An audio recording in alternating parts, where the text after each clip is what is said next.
Welcome to Mixie Veteran Stories, where untold sacrifices, forgotten salutes, and silent heroes finally get the spotlight they deserve. Today's story takes place not on a battlefield, not in a courtroom, but on a college campus. A graduation stage has just been cleared. Folding chairs rattle as workers clean up. Everyone's gone, except for one old man in dress blues sitting in silence with a folded photo and an empty diploma case. What happened next would turn a forgotten seat into a national salute. Stay with us to the end, because this graduation wasn't over. Not until 47 Marines showed up. The folding chairs clanged as they were stacked onto carts. Confetti blew across the grass like forgotten paper promises. Somewhere in the distance, families were still taking photos, laughing near their cars. But in the very back row of the ceremony field, one man remained seated. Leonard Len Carter, 84 years old, sat motionless under a sky that couldn't decide if it wanted to be cloudy or kind. He wore the full USMC dress blues, dark navy, red trim, polished brass buttons, medals glinting beneath a proud chest that had carried too many goodbyes. His white gloves rested in his lap.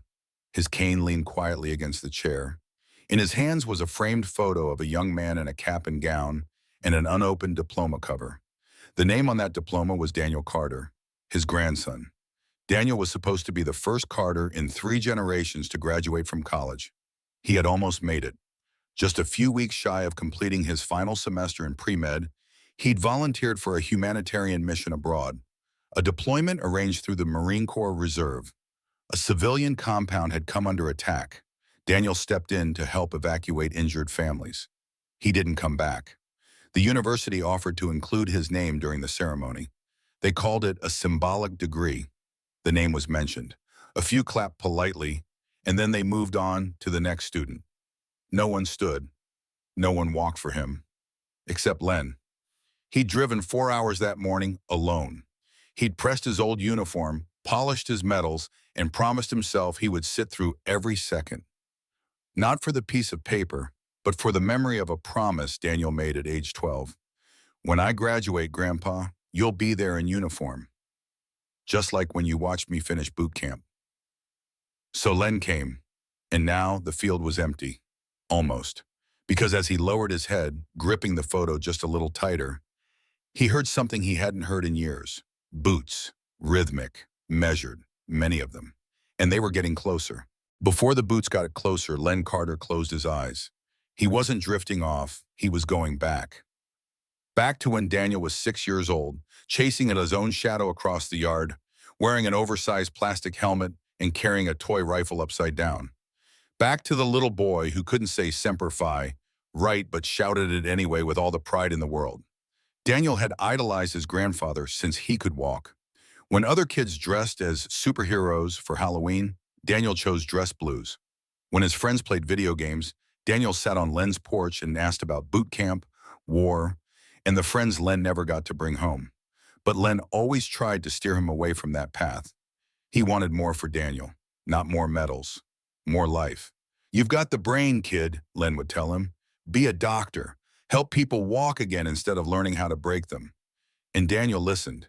He enrolled in college, took biology, anatomy, public health.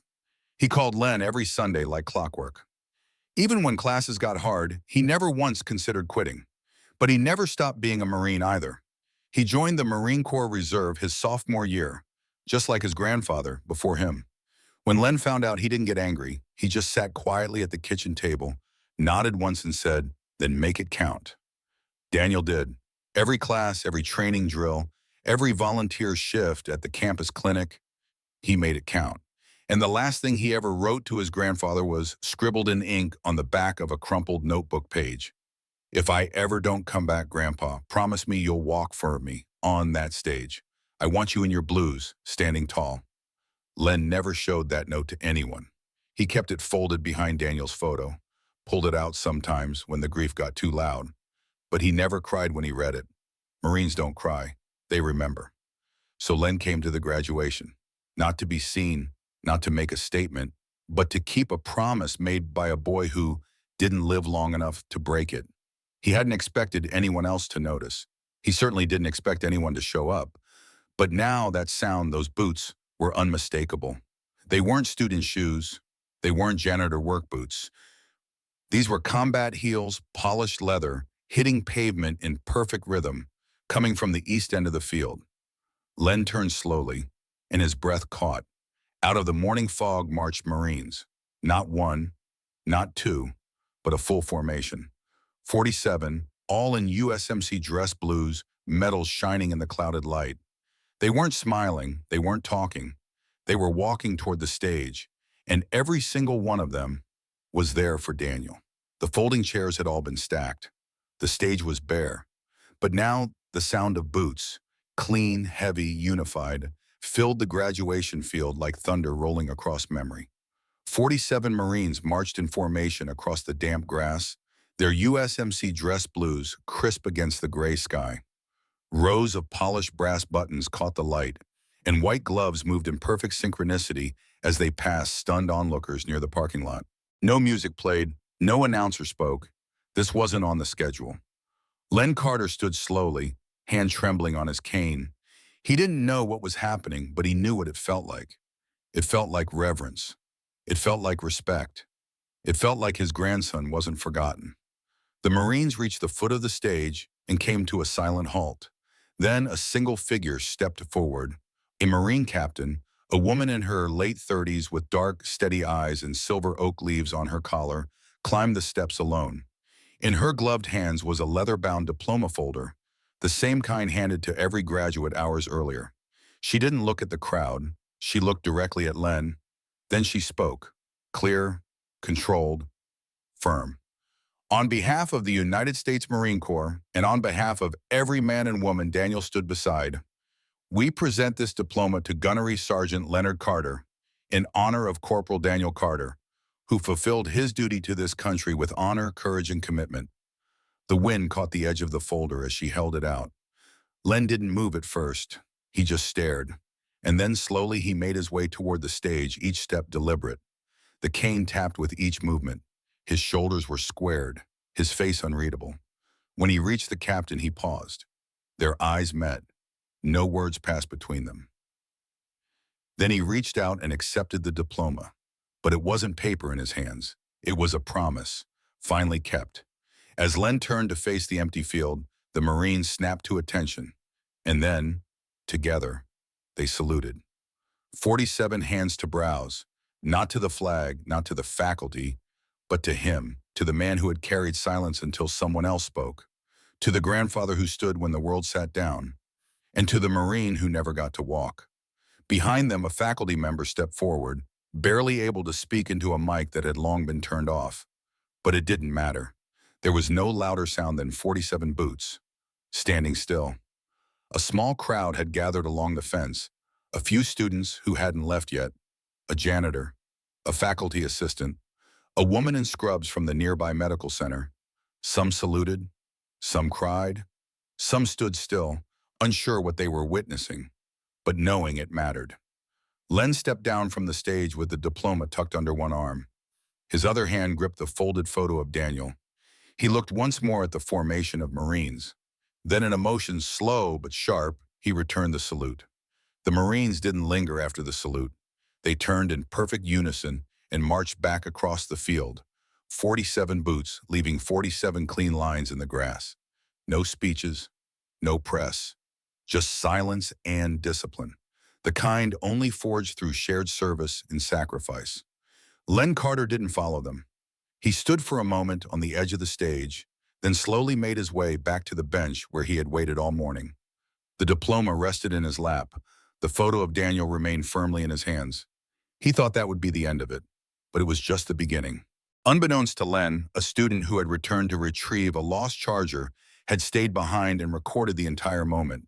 From the first Marine stepping out of the phone to the final salute, he posted the video to a veteran appreciation page later that evening with a simple caption. This man sat alone through graduation to honor his fallen grandson. He didn't walk the stage alone for long. The video exploded overnight. Within hours, it had been reposted by major veteran networks. By morning, it was trending on national news. The footage played on Good Morning America. Headlines followed. 47 Marines walk for one who never could. Grandfather keeps promise, nation responds. Marine veterans saluted by silence, and 47 brothers in arms.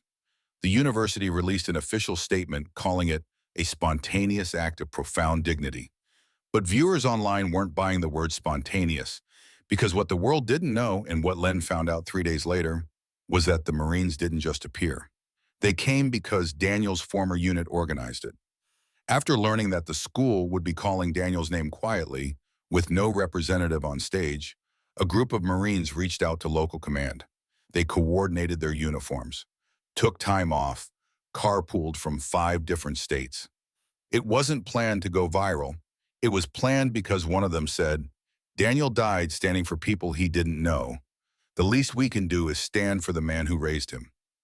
Len began receiving hundreds of messages, emails from veterans, letters from military parents, one from a Gold Star mother that simply read, "You didn't just keep your promise to your grandson. You kept it for all of ours." The university created a new annual award in Daniel's name, recognizing student veterans who showed exceptional leadership and compassion. A scholarship fund followed, fully funded within 48 hours. And the most surprising message came from the Secretary of the Navy. He asked to meet Len in person. "You reminded the country," he said, "that courage doesn't end with one generation, and neither does memory." But through it all, Len stayed humble. He didn't see himself as a hero. He was just a grandfather keeping a promise made to a boy in boots far too big, who somehow grew into them anyway. And now the world had finally stood still, long enough to hear what silence looks like when 47 Marines decide it's time to speak. 2 weeks later, the folding chairs were set out once more. Not for a graduation this time, but for a dedication ceremony. The university had invited veterans, students, staff, and families to gather under a soft June sky. At the center of the field stood a new bronze plaque, glinting quietly in the sunlight, bolted into the wood of the very bench where Len Carter had waited. It read, "In honor of those who never made it to the stage, but marched farther than any of us."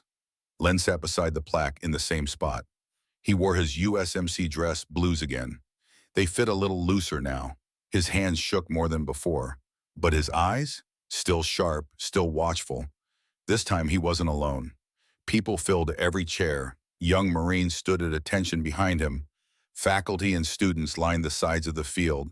And right in front of the stage, one empty chair sat with a folded cap and gown laid gently across it. That seat was Daniel's. A university official took the mic. "This ceremony," she said, voice steady but emotional, "is not about what was lost. It's about what was lived. It's about the kind of legacy that teaches even in silence." Then she turned to Len. "Mr. Carter, thank you for showing us what a promise looks like when it's kept." Len didn't speak. He simply stood, turned toward the stage, and saluted the empty chair. Later that night, back at home, he placed Daniel's diploma next to the old photograph above his fireplace. Next to it, he set something new, a tiny statue of a Marine walking forward, back straight, head high, one boot stepping onto a stage. He smiled faintly. It wasn't about medals. It wasn't about going viral. It wasn't even about the salute. It was about showing up. One man, one promise, one seat that no one else saw, but he refused to let stay empty. If this story touched your heart, we'd be honored to have you with us. Each day we share quiet moments that remind us what still matters. You can subscribe below to join us.